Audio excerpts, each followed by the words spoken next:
허락하신 하나님의 말씀은 사도행전 7장 1절로 16절까지 말씀입니다. 대제사장이 이르되 이것이 사실이냐? 스데반이 이르되 여러분 부형들이여 들으소서. 우리 조상 아브라함이 하란에 있기 전 메소보다미아에 있을 때에 영광의 하나님이 그에게 보여 이르시되 내 고향과 친척을 떠나 내가 내게 보일 땅으로 가라 하시니 아브라함이 갈대아 사람의 땅을 떠나 하란에 거하다가 그의 아버지가 죽음에 하나님이 그를 거기서 너희 지금 사는 이 땅으로 옮기셨느니라.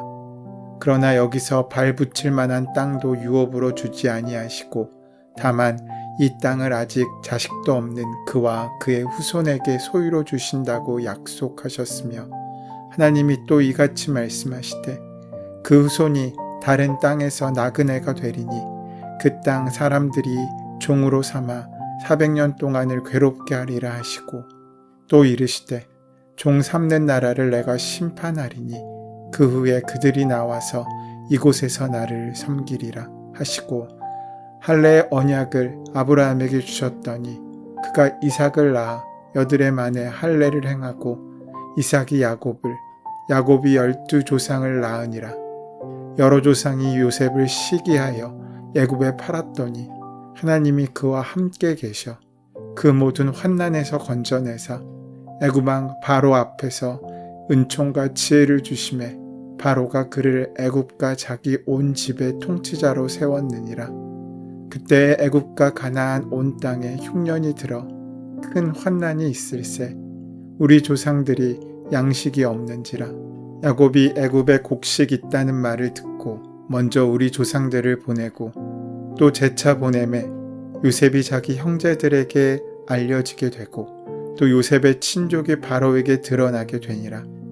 요셉이 사람을 보내어 그의 아버지 야곱과 온 친족 75사람을 청하였더니 야곱이 애굽으로 내려가 자기와 우리 조상들이 거기서 죽고 세겜으로 옮겨져 아브라함이 세겜 하몰의 자손에게서 은으로 값주고 산 무덤에 장사되니라.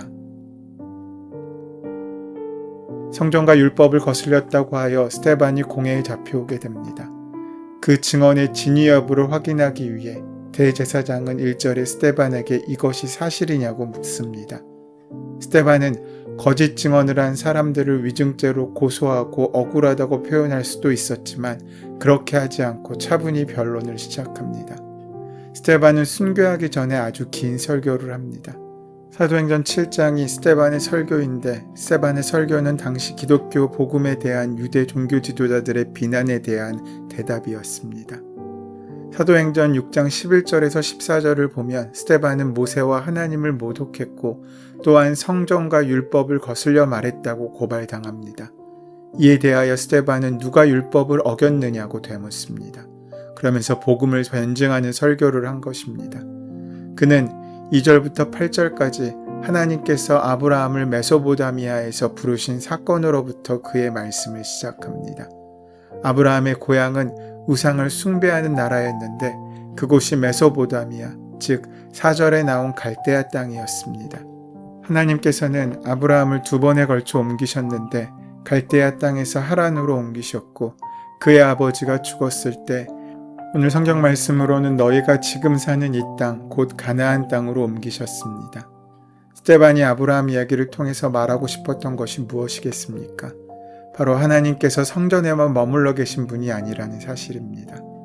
하나님께서 여러 지역에서 아브라함에게 나타나셨기 때문에 하나님이 계신 곳을 성전으로 예루살렘으로만 제한하고 국한하지 말라는 것입니다.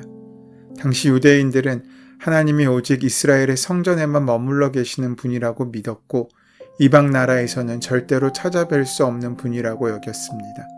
그래서 그들은 그 결과 성전 자체를 우상화하며 섬기게 되었고 그러한 이유로 스데반이 하나님은 인간이 만든 성전 안에만 계시는 분이 아니라고 하자 그를 신성 모독죄로 체포한 것입니다.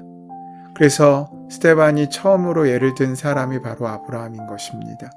아브라함의 본래 이름의 뜻은 존귀한 아비라는 의미를 가진 아브람이었습니다. 하지만 그의 이름과 달리 그의 인생은 전혀 존귀하지 않았습니다.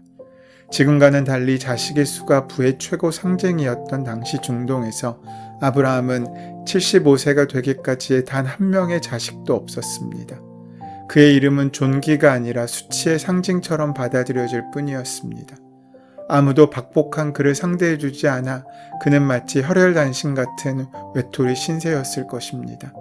말하자면 그는 인생의 실패자였습니다. 그러나 하나님께서는 그 실패자를 불러주시고 당신의 창조의 손길로 그를 다시 빚어주셨을 때 이삭을 얻은 아브라함과 그의 아내 사라는 진정 영광스러운 아버지와 어머니, 즉 믿음의 조상이 될 수 있었다는 것입니다. 그래서 하나님께서는 이사야서 52장 2절 말씀을 통해서 친히 이렇게 말씀하십니다. 너희 조상 아브라함과 너희를 생산한 사라를 생각하여 보라. 아브라함이 혈혈단신으로 있을 때 내가 부르고 그에게 복을 주어 창성케 하였느니라. 아브라함이 누린 영광의 원천이 하나님이심을 하나님께 순종함을 통해서임을 친히 밝혀 보여주고 계신 것입니다. 3절에 아브라함은 내가 내게 보일 땅으로 가라라는 말씀에 순종합니다. 그러나 5절을 보면 하나님께서 그에게 발 붙일 만한 땅도 유업으로 주지 않으셨다라고 말씀합니다. 5절 말씀에 그러나 여기서 발 붙일 만한 땅도 유업으로 주지 아니하시고 다만 이 땅을 아직 자식도 없는 그와 그 후손에게 소유로 주신다고 약속하셨으며 라고 말씀하고 있습니다.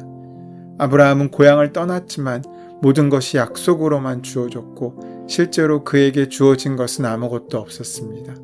75세가 넘도록 자식이 없었던 아브라함에게 땅을 유업으로 주고 큰 민족을 이룰 것이라는 약속은 참으로 믿기 어려웠을 것입니다.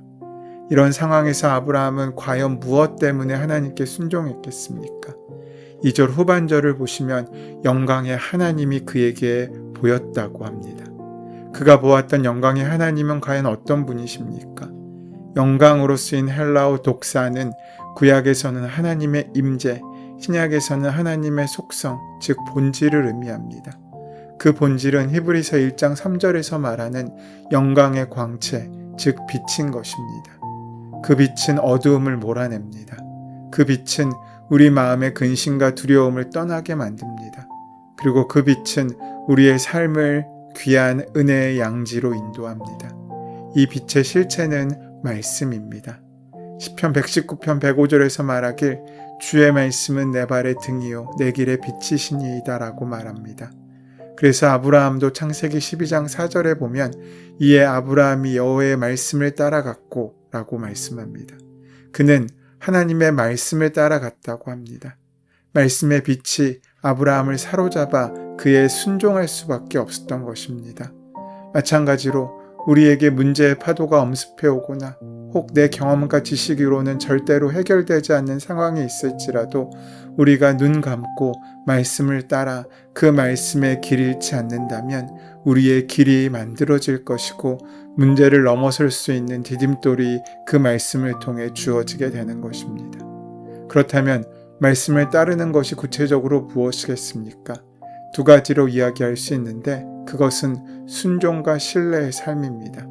우리는 자신의 능력으로 할 수 있는 하나님의 뜻에는 철저히 순종하고 자신의 능력으로 할 수 없는 하나님의 뜻에는 한없이 신뢰할 수 있어야 합니다.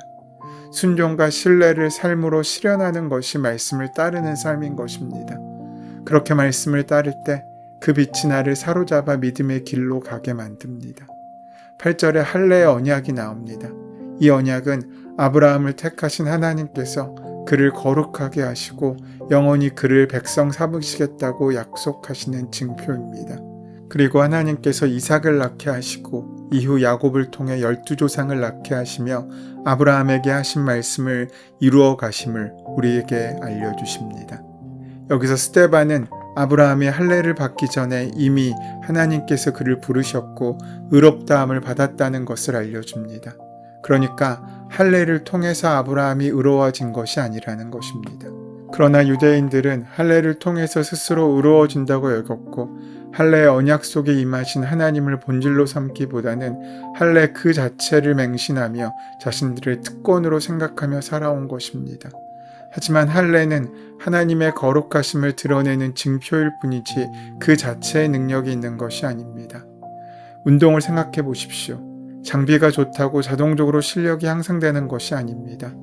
실력이 향상되려면 좋은 장비도 필요하겠지만 먼저는 연습을 꾸준히 해야 합니다. 마찬가지로 신앙의 척도는 성숙으로 무르익는 것입니다. 다시 말해 언약의 성숙이 있어야 한다는 것입니다. 그래서 할례를 받기 이전에 그 할례에 합당한 하나님의 말씀에 순종하고 신뢰하는 삶을 살 수 있어야 합니다. 그래서 믿는 사람답게 말과 행동을 하기 위해 연습이 필요합니다. 그리스도인이라는 이름을 얻었기 때문에 우리가 저절로 성숙한 그리스도인이 되는 것이 아닙니다. 성숙함을 위해서는 매일의 훈련이 필요합니다. 그럴 때 우리가 신앙적으로 성장하며 성숙하게 되는 것입니다. 즉, 그리스도인의 삶의 목적은 성공이 아니라 성장입니다. 우리의 육신의 성장은 언젠가 멈춥니다. 그러나 영혼의 성숙은 매일매일 우리 삶 가운데 일어나게 되어 있음을 우리는 꼭 기억할 수 있어야 합니다. 우리도 신앙생활을 하면서 본질이 아닌 형식과 의식에 집중하는 경우가 많습니다. 신앙생활을 오래 하고 직분이 있고 대를 잇는 신앙의 가정이고 또 봉사를 한다는 것과 같이 우리의 믿음의 현상들과 믿음의 외형들의 신앙의 척도와 성숙이 있는 것이 아니라는 것입니다. 야곱도 마찬가지입니다. 그는 자신의 쌍둥이 형에게 사기를 쳤던 사람입니다. 자신을 도와준 삼촌의 재산을 의롭지 못한 방법으로 가로채기도 했습니다.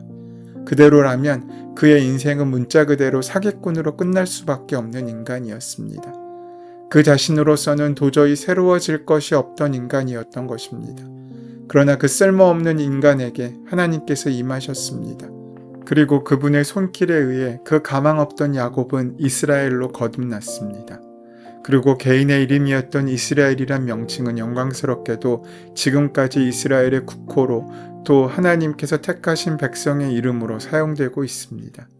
오직 창조주이신 하나님의 품속에서만 영광스러운 이스라엘이 될 수 있음을 말씀하고 있으신 것입니다. 요셉도 예외는 아니었습니다. 그 역시 전혀 쓸모없는 인간에 지나지 않았지만 창조주이신 하나님에 의해 기근에 빠진 세상을 구해내는 영광스러운 하나님의 도구가 될 수 있었습니다. 9절부터 14절의 스데반은 요셉의 생애에 대한 이야기를 합니다. 요셉은 참으로 많은 환난을 당하였습니다. 그런데 9절에 하나님이 그와 함께 계셔 그 모든 환난에서 건져내사 애굽의 왕 바로 앞에서 은총과 지혜를 주셨다라고 말씀합니다. 우리의 삶에도 요셉이 경험했던 것 같은 환난이 있습니다. 그러나 요셉과 함께 하신 하나님이 지금 우리와 함께 하십니다. 함께 하시는 것을 넘어 은총과 지혜를 주신다고 말씀하십니다. 생각해 보십시오. 요셉이 애굽 왕 바로 앞에 있을 때 얼마나 두렵고 떨렸겠습니까? 우리 인생에서 애굽 왕 바로와 같은 큰 문제가 다가올지 걱정하지 마십시오. 하나님께서는 우리가 어떤 위기와 어떤 시험을 만나든지 그 위기와 시험을 이길 수 있는 은총과 지혜를 우리에게 허락하실 것입니다. 그래서 우리는 말씀을 따라가며 순종하고 신뢰할 수 있어야 합니다. 그럴 때 요셉을 통해 이스라엘 민족이 은총을 얻었던 것처럼 나뿐만 아니라 내 가정과 내 주변 사람들도 은총을 얻을 수 있게 되는 것입니다. 그러면서 이어지는 15절에서 16절까지의 말씀은 야곱과 조상들의 죽음과 장래에 대한 언급의 내용입니다. 세겜 땅은 아브라함이 하나님을 위하여 최초로 제단을 쌓았던 곳입니다. 하나님께서는 그 땅을 아브라함과 그 후손에게 주시겠다고 약속하셨습니다. 따라서 세겜 땅은 약속의 땅인 것입니다. 아브라함과 야곱, 요셉은 하나님께서 약속하신 땅을 바라보며 믿음으로 산 사람들이었음을 오늘 본문은 말씀해 주고 있는 것입니다. 아브라함부터 요셉에 이르기까지 이들의 삶의 여정의 주체는 하나님이십니다. 또한 하나님은 그들에게 주셨던 약속은 반드시 성취하셨듯이 우리에게 주신 약속의 말씀을 언제나 성취하시는 분이시는 것을 잊지 말아야 합니다. 하나님은 본문에 나온 이들을 각자의 땅으로 보내셨고 그 땅에서 해야 할 일들을 알려주셨습니다. 부르심은 소명이고 보내심은 사명입니다. 그 소명과 사명을 소중히 붙잡고 성실하게 믿음으로 순종하며 살아갈 때 하나님께서 우리에게 맡기신 그 땅은 황무지가 아닌 은혜의 땅으로 바뀌게 될 것입니다. 그렇게 신뢰와 헌신으로 살아갈 때 우리에게 허락하신 모든 상황과 환경은 하나님의 은혜의 자리로 바뀌게 될 것입니다. 오늘 하루도 그 하나님의 말씀의 빛에 사로잡혀 하나님의 은혜를 경험하는 복된 하루가 되시기를 소원하고 축원합니다. 은혜의 주님, 우리의 삶을 여기까지 이르도록 인도하여 주시니 감사합니다. 앞으로도 인도하실 주님을 기대하며 삶의 어려운 순간들이 있겠지만 말씀의 빛을 따라 신뢰와 순종으로 살아가는 우리들의 복된 하루가 될 수 있도록 동행하시고 인도하여 주시옵소서. 예수님의 이름으로 기도드립니다. 아멘. 이 아침 우리에게 허락하신 본문의 말씀이 오늘 나에게 주시는 말씀으로 만나지기 위하여 본문의 말씀을 깊이 묵상하시고 함께 기도하는 시간 가지도록 하겠습니다. 함께 기도합니다.